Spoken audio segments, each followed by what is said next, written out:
now watching Compton Rick Rock TV. Let's get to the content. Yo, what up? It's Compton Rick Rock with Compton Rick Rock TV, and we back with the content. But before we get to the content, like, comment, share, subscribe to the channel, hit that notification bell, and catch every video when I drop them. Now, we got WACK 100 back in the press today, man. He called no jumper yesterday, and he went crazy, crashed out on the guy that was just on no jumper with Adam 22 by the name of Gumby. And man, when I tell y'all, y'all seen the show yesterday. If you didn't see it, I'll pull some clips up. Gumby was upset about Adam 22 giving props and shining the light on his enemies, which is 4 extras and, you know, a couple of neighborhood guys that he felt was getting all the praise on no jumper. And he said, man, you need to bring some Hoovers on the show. And he was basically telling Adam 22 what he need to do on no jumper. Why? You would.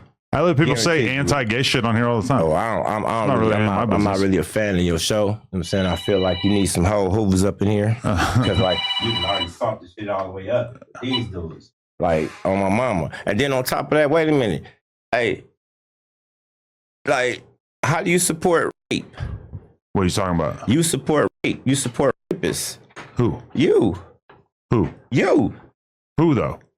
Who? Who raped?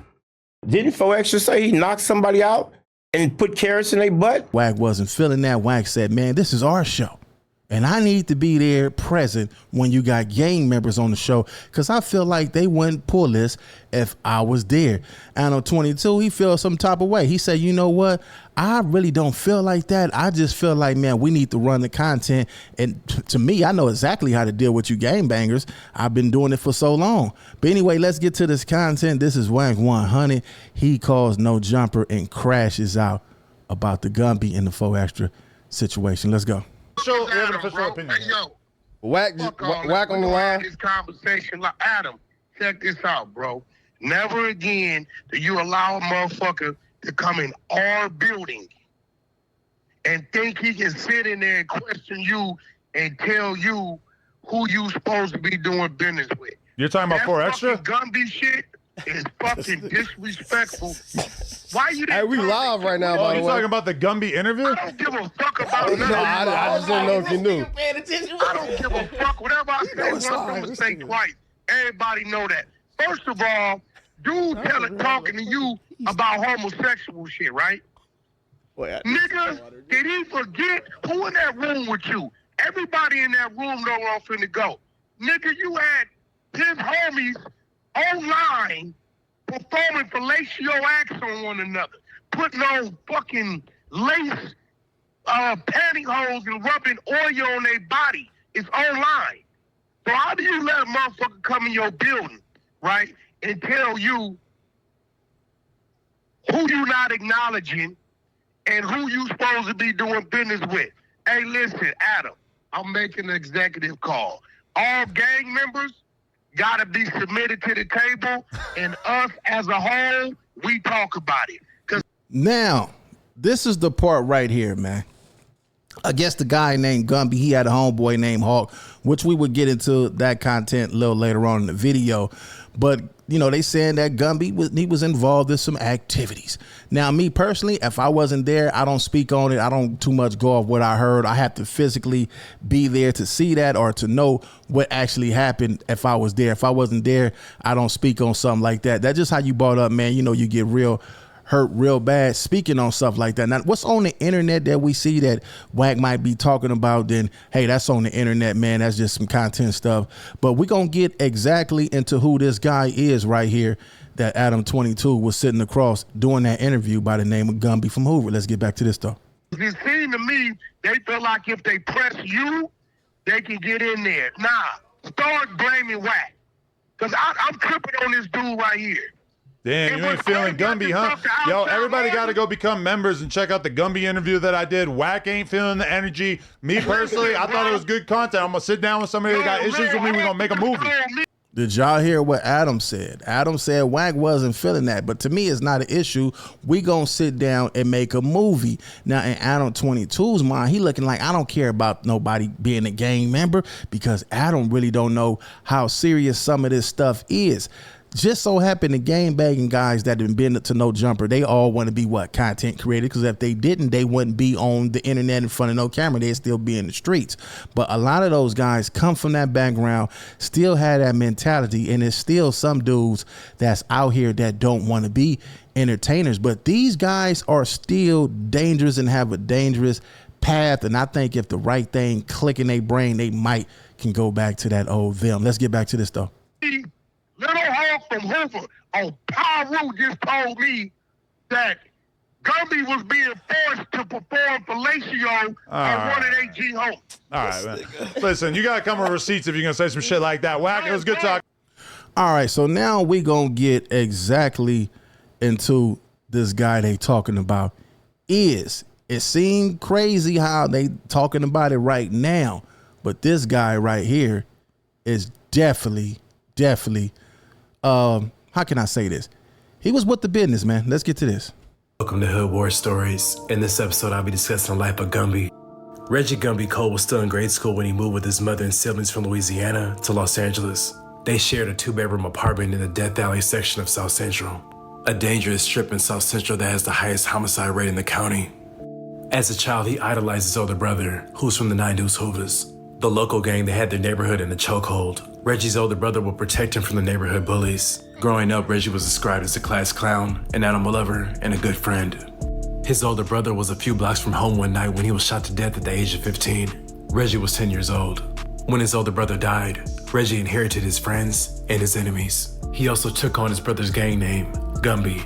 He dropped out of manual arts high and spent the next few years floating, partying, and selling drugs. By 1994, he was selling crack at the motels along Figueroa, with a pistol tucked in his jeans.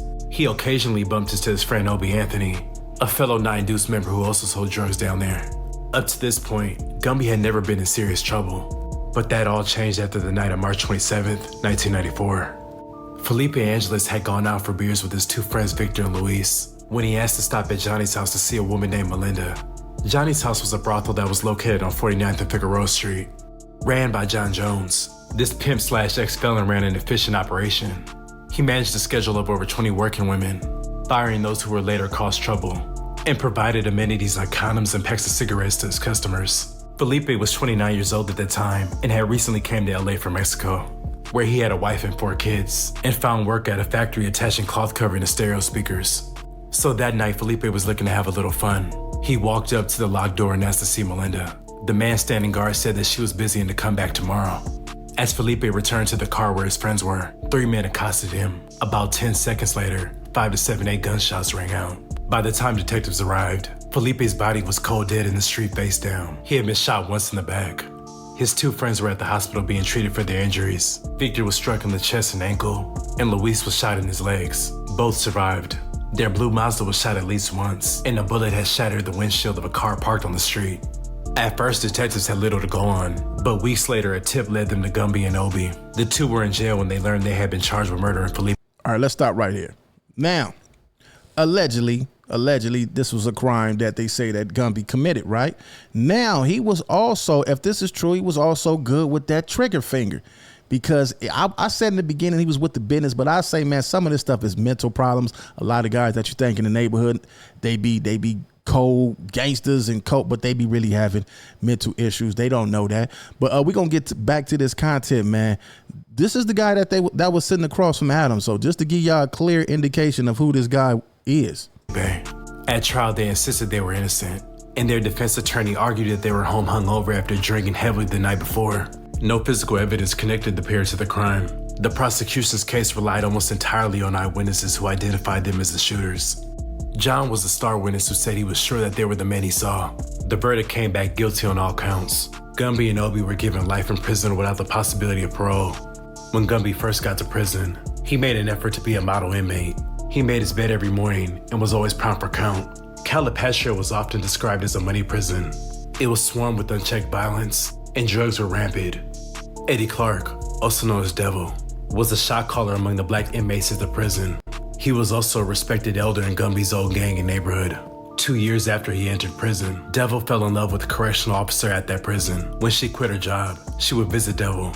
and supplied him with PCP-laced cigarettes that he sold to other inmates. Devil also manufactured vast amounts of an alcoholic brew he mixed up while working in the kitchen.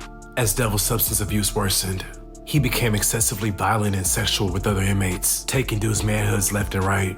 It was taking dudes down by fear due to his sheer size.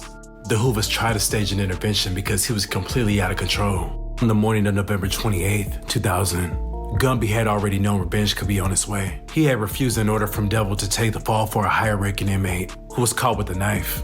So that morning, the Devil approached Gumby in the yard and poked him with a flat, which is a piece of stainless steel sharpened to a point.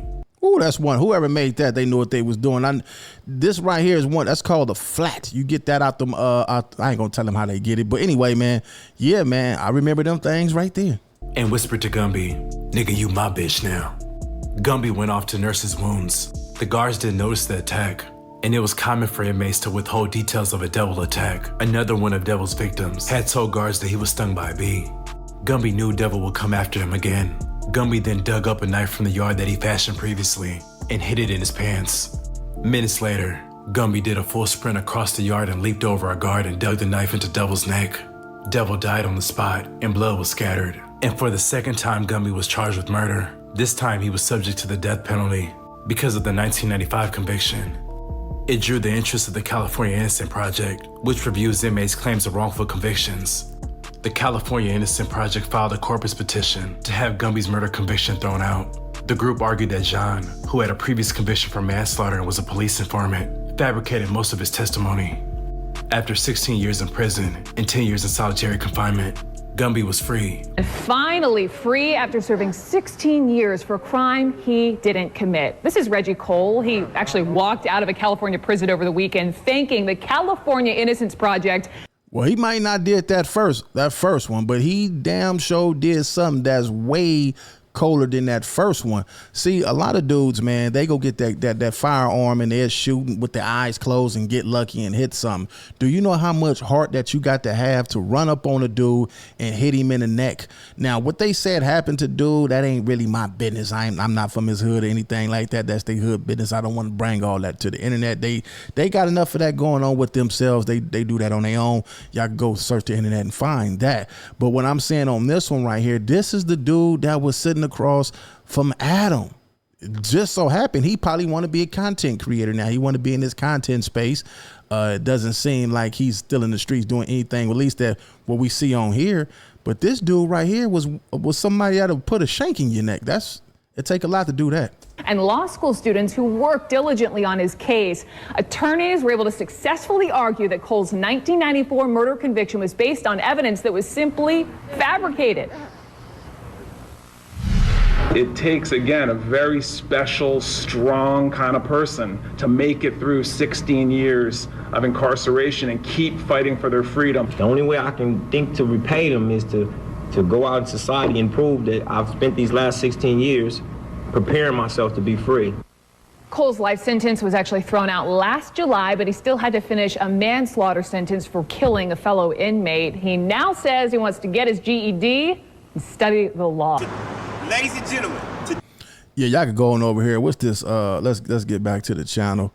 This is Hood War Stories. Let's go to Hood War Stories. Y'all can go over there and watch the rest of this. So when y'all go over here, y'all know what y'all looking for.